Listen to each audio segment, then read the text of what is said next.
So the topic at hand is contextual design process. Okay, we'll be talking more towards not about what it is or how it is done, because pretty much like all UX, you all can still hear me, right? I hope this hello. Yes. Yes, yes, we Yes, we can can hear hear you. you. Okay, so we'll be more talking about more about what it is. Sorry, how and when it is important, not more about how it is conducted, because I feel by definition most of the UX research methodologies, etc., are pretty self-explanatory. In just one line, you will get how to do it. It's important to learn through experience that we'll be building towards all through all our like mini exercises that we'll do. So first of all, let's jump to this FigJam board. What I want to do is we are trying to understand what makes a design good. So everybody has, every one of you must be having some favorite app or some app that you really find good. It can be anything, any domain. That's okay.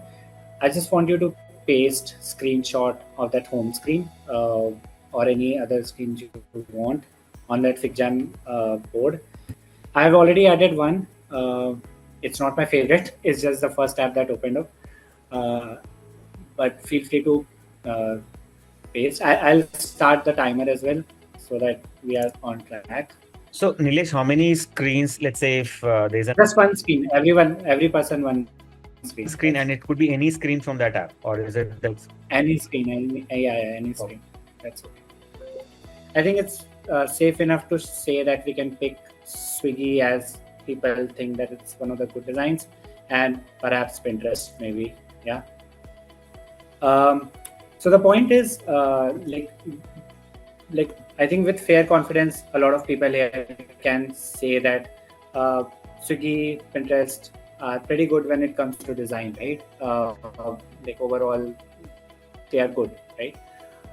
So that brings to the next topic, which is about, is good design subjective or objective? Like, can we say with fair confidence that okay, we can objectively call some designs as good, while some as bad, and does it universally apply to all people? So that's a pretty common debate that happens in design field. A lot of people disagree. They say no, design is always subjective, but some people can try to quantify it through maybe data, user feedback, and a lot of things, right? And call it that it's no, it cannot, it can be objectively quantified as it is a good design, right? Um, so let's try to look it in a different way, uh, which is basically, wait, I'll just turn to video, otherwise it's boring. Let's try to look at it in a different way. What is the first thing that you guys must have designed, right? Like design. It could have been a logo. It could have been maybe a wedding card for a friend, a presentation or something like that, right? Uh, but what about maybe a T-shirt you wanted to print, or what about maybe some poster you wanted to just hang up in your room, right?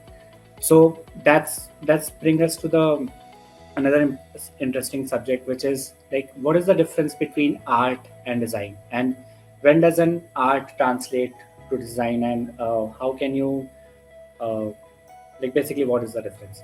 So if we look at it, basically what is the difference between art and design? So like, art can be anything, right? It's ruthlessly subjective. There is no validation required. It can be anything. It is an expression of an artist through any medium. It can be oil painting, it can be canvas, whatever. And uh, basically there's no parameter to validate the success of it being good or bad, right? But when it comes to design is always it needs constant validation at each step. Whether when you're designing, your decisions should be uh, like validated. When you have designed something, it should be validated by the users, and so on, right? So the difference between designing, say, these two outfits, uh, one is a pure art, right? It does not serve any function. There's no communication. It's just a self-expression. It's self-expression of how you feel, who you are, as an individual. But the second one serves a purpose, right? There's a purpose to it. Be it called branding, be it say you're communicating something, you are driving some engagement, or whatever. So that's just one example. It can be a poster design, it can be anything, right? So the whole point of design is to communicate through whatever medium, and drive some function, some action, or something like that. While art is just pure expression, right? Yeah. Now let's come to this jam once again. Um, Basically, I was talking about my experience across designing KYC journeys for two different fintechs, and how the user behavior across both of them has been very different, and that can be attributed to the context of where people come from, how they behave, and how they interact, and so on. So, like, I don't have screens from flexi loans. That was long time back. But what I do have is a broader outline of screens that is there right now with our app. So you can see the basic steps being, uh, like, it asks you to complete, it asks you to scan ID, few details, and then uh, like selfie video, right? And now I'll like to tell you a little bit about our target audience. It's migrant workers working in labor, uh, like building workers, construction workers. So not very highly educated, not very tech savvy, and so on. So I would again like people to maybe vote here, that out of these steps, these three broad steps, right, which is scanning your ID, filling few details, and details we have kept trimmed down to bare minimum, uh, like your birthplace, your job, profession, and so on, and then taking your selfie video. So I just start clock for maybe 1 minute and give everyone one vote. Just which step, like if you did not have the analytics tools inbuilt, like typically whenever you are building for a new tech startup, initially you don't have those kind of clever tap and all those integrations inbuilt, which helps you to analyze your product flows and drop-offs very accurately. So most of the times you will be in a situation where you'll have to go with instincts, your past experience, past experiences, etc. And based on those alone, you will have to judge any possible reasons for drop-offs, etc. Right? So that's what we did. We were experiencing some drop-offs, etc., and that's what uh, we try to figure out, that okay, what could be the reason. So I'll just give 1 minute and one vote to each person, to just mark that out of these steps. Take a wild guess, which one do you think uh, is would be the problematic step? Like, as a designer, which one would you solve first? So you mean like which screen would have the Which step? dropout? Yeah, which step? Like, the broadest steps is scanning ID, details, and selfie video. So which step would have the maximum dropout? We need to guess that. Yeah. Which would be, like, given the context of users who are like construction workers, who are not even very highly educated, uh, digital literacy is very low, and yeah, given that context, which one would you feel is like would be the most problematic, or something that they would not be able to complete? So, of course, fair enough guess is two people voted for, I guess, a few more details. Uh, of course, I'm guessing because you have to fill, and these people might not be very like tech savvy, and they don't. They must have some difficulties reading the words, etc. That's a fair guess, right? Um, so we also assumed that maybe scanning ID is something they will not be able to do, because you have to scan front, you have to scan back. Selfie video has a lot of instructions that you have to bring your face closer, you have to turn your face right, left, and that all comes as a screen instruction, right? So we also felt that these will be the screens which will be fairly difficult for people to navigate through. Uh, but that all turned out to be false. The biggest field which people were absolutely lost and controlled, lost and confused, and had no idea what they need to do, was country of birth. So, because birth word they did not understand. So our target audience, they had no idea what birth. Earlier, by the way, we had birthplace or something like that. We changed it to country of birth, resulting in slightly positive outcome, but still it has not solved the issue.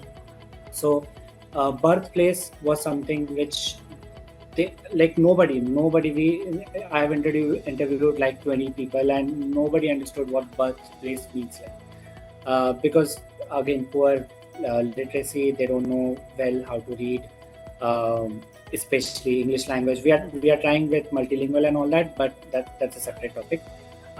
But the point is, that made me think. We were thinking that why were they able to navigate easily through difficult steps like scanning Emirates ID front back, all the instructions they were following, uh, selfie video they were following, but why not this? So the thing is, if you look into the history of these people coming to UAE, the who is get their Emirates ID made, and the process of Emirates ID getting made is, you go to some government agency there, they ask you to give your thumbprint, they ask you to like take your video scan or something, and Emirates ID is something here, unlike India where Aadhaar is more of an optional thing. Emirates ID here is necessary. Like, you have to carry it all the time, for like availing any service, getting a new SIM card, etc. You have to scan your Emirates ID. You have to dip it something. So these people navigate the app more on visual cues, uh, similar familiar visual patterns than actual reading it. So uh, the patterns they were familiar with is scanning Emirates ID when that rectangular box comes, scanning your face when that oval box comes, uh, but not with words like country of birth, birthplace, etc. Even in job or profession, earlier we had employment details that was not working. A word like work, job, or something is what they understand better. Now, in contrast, when I was working on a similar flow in India, the biggest hurdle there was uh, PAN, that what is called PAN card, right? PAN card scan. Because unlike Emirates ID, the context here there was different. The context here is that Emirates ID everybody needs to carry, and it is a well accepted norm that you have to present Emirates ID no matter what for everything.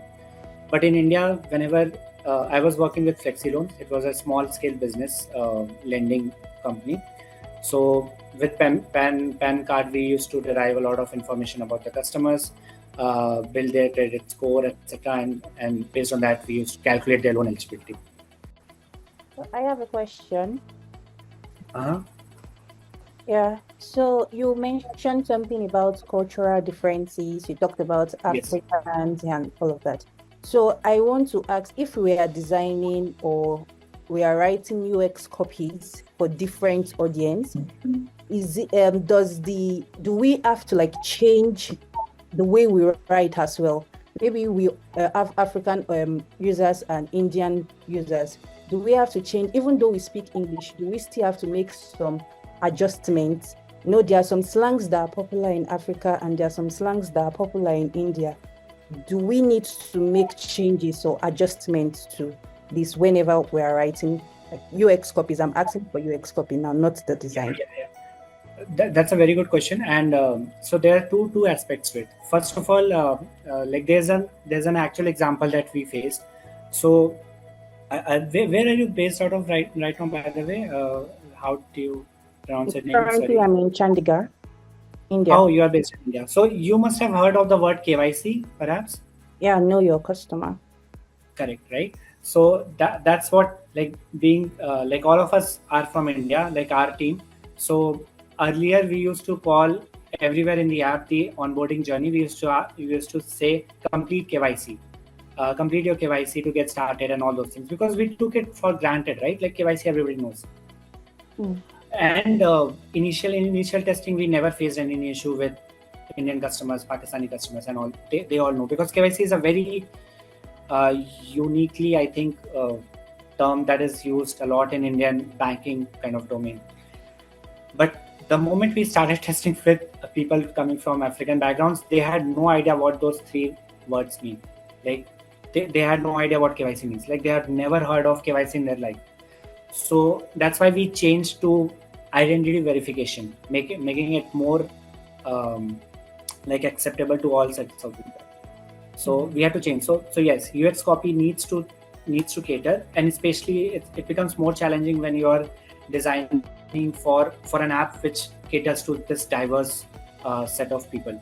So yeah, UX copy also needs to change, but you have to keep in mind what your audience is, because if your audience is limited to certain region and all, and the terms they are used to, then definitely you will have to research those people and like what is the word they use.